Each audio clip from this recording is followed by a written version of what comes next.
Hello, my name's Annette. My partner Eric and I will be discussing sitting volleyball today. Some of the things that we will be discussing are the history, the rules, the skills, the equipment, the levels of play, the role models that we found, and how to infuse this sport into a general physical education classroom. Sitting volleyball was invented to include people with disabilities in sport. Some of the disabilities that people may have if they play sitting volleyball are spinal cord injuries, amputations, brain injuries, strokes, and cerebral palsy.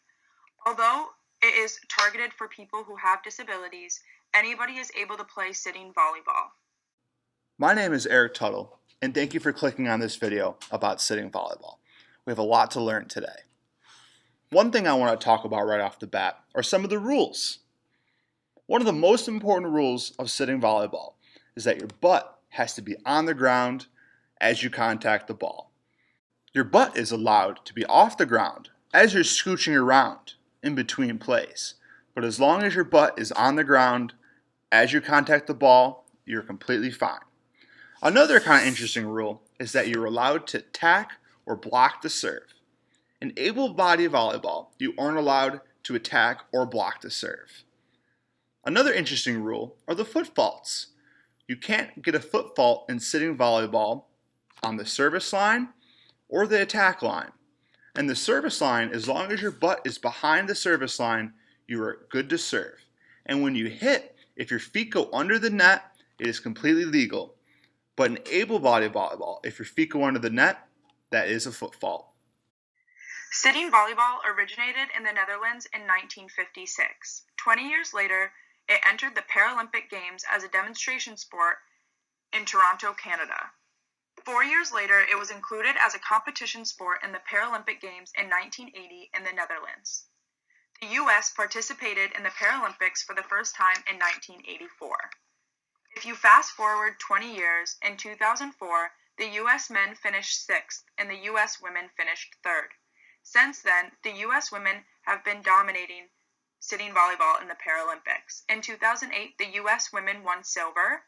In 2012, the U.S. women won silver. And in 2016, the U.S. women won gold. Both teams were planning on playing in the 2020 Paralympic Games. Now, there are 60 countries worldwide that participate in sitting volleyball. You need 6 players on each side of the court in order to play a full game of sitting volleyball. 12 players in total. Sitting volleyball is played all around the world by all different countries, in all walks of life, in all genders. It doesn't matter if you have a disability or not, you are allowed to play the sport. In your PE classroom or outside, in your backyard, at a rec center. But in order to play the sport at the Paralympic level, you do need a qualifying disability, which were described before. This is a photo of what the sitting volleyball looks like at the national level. This sitting volleyball does not have to be used at the high school or elementary level. Let your students pick whatever volleyball they feel comfortable with to help with that inclusive design. This volleyball can be found at Dick's Sporting Goods and many other retailers. This is a photo of what the sitting volleyball net looks like. It is very specific because the poles are so short compared to able-bodied volleyball. One thing you can do in your regular PE classroom is use a tennis net, you can use a pickleball net. It is up to you as long as it's low to the ground. But this specific volleyball net can be purchased at sportsimports.com. As well as the antennas can be found among the web, doesn't matter where you find them from, but Sports Imports does sell them. Here is some footage of some sitting volleyball spikes, attacks, or hits. Now what they're doing here is they're drawing their arms back and like a bow and arrow. Their left arm up really high to direct the ball where it's going, and the right arm hand is above the ear, and as that ball is at that point of contact where they want to hit, they snap their wrist in a downward angle, propelling that ball downwards. This right here is a great drill that you can do with your students or athletes to help prepare them in order to spike or hit. Now, one thing you need to pay attention to is this attack right here. And this athlete hits the net after he hits the ball. This is a violation. So when teaching your athletes or student, just make sure when they attack or hit to stay out of the net, or else you'll lose the point. This is some footage of a sitting volleyball player using the forearm bump to get it back to his coach. One thing to keep in mind while doing the forearm bump is to make sure your arms are straight, so there's no bend in your elbows whatsoever. Another thing you can keep in mind is make sure your shoulders are pointed to your target. If your shoulders are pointed to your target, the ball is going to go in the direction that you want it to go. So make sure your shoulders aren't facing backwards or facing to the side. This is a great drill that you can do with your students or athlete to help them get better at the forearm bump. Making sure that ball is in front of them, and also you can switch it up and put the ball to the left or to the right. This is a nice slow-mo of what it actually looks like breaking down. And swinging your arms is okay to do in the forearm bump, unlike regular volleyball. Here's another slow-mo. Look at that great pass. Here is some footage of a sitting volleyball set. This is a great drill that you can do with your students or athletes because of the progressions that go along with this. So first they do a set, to a bounce, to a catch, to a set. So they do a bounce, to a catch, to a set. And the next progression that they do is they get rid of the bounce. So they do a catch to a set. And the next progression they do is just the set. So they just go back and forth doing the set. What a great progression. One thing to keep in mind while doing the set is that it's kind of like a window. So keep your hands like a window, and it's like a triangle, and then you pretty much just catch the ball and then you throw the ball. So the textbook definition of a set is a catch and a throw. So keep that in mind. It's a catch and a throw. Keep that window of the hands open, you catch the ball with all 10 fingers, and then you release it forwards. One thing to keep in mind as well is to always error in. It's a lot easier to move forward than to move backwards. So if a set was too far behind, then the player has to scooch all the way back and try to get that ball. But it's a lot easier to move forward. In this video, the athletes do a great job of keeping that ball in front of each other. As you can see right here, this is the final progression. So they just set the ball back and forth. It doesn't matter if you have a hand or don't have a hand. As you can see, this athlete doesn't have a hand. The set is totally possible. So don't ever sell your students short that they can't do anything. Look at this athlete. Look how amazing this set is with no spin at all. It's really incredible. Here's a clip of the longest rally ever recorded in sitting volleyball history. One thing I'd like to say right off the bat that I commend both teams for doing is their use of 3 hits. They got the bump, they got the set, and they got the spike. A lot of teams don't usually do that, especially in the high school level and elementary level. So when teaching sitting volleyball to your students, really try to incorporate those 3 hits on both sides instead of having the ball just go back and forth like tennis.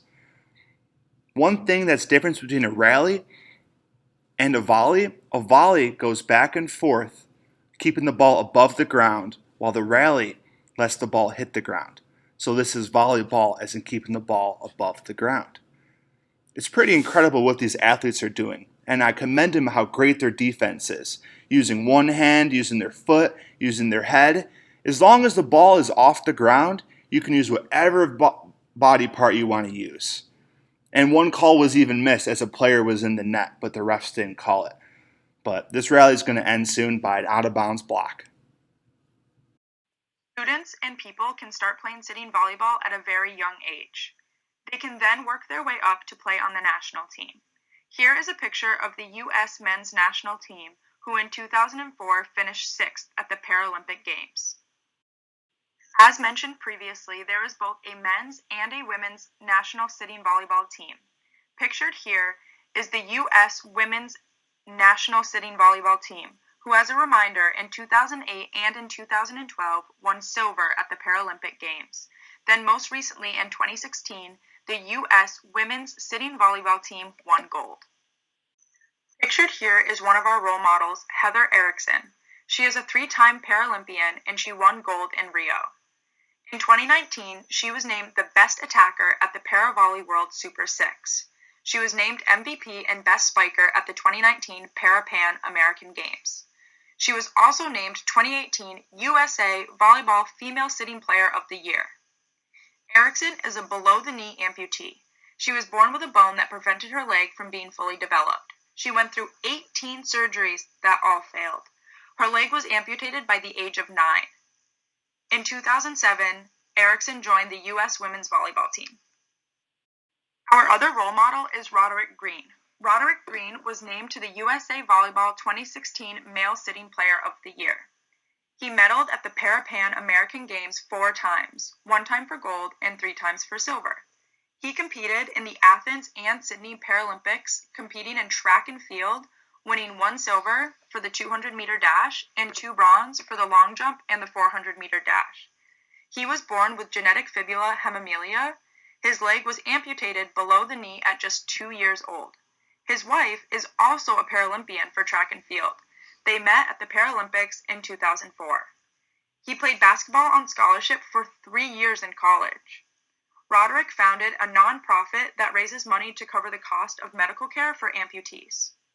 The following slides are going to show different ways to teach sitting volleyball into an inclusive setting. As you can see here, we have a volley trainer volleyball, a beach ball, and also some gopher volleyballs.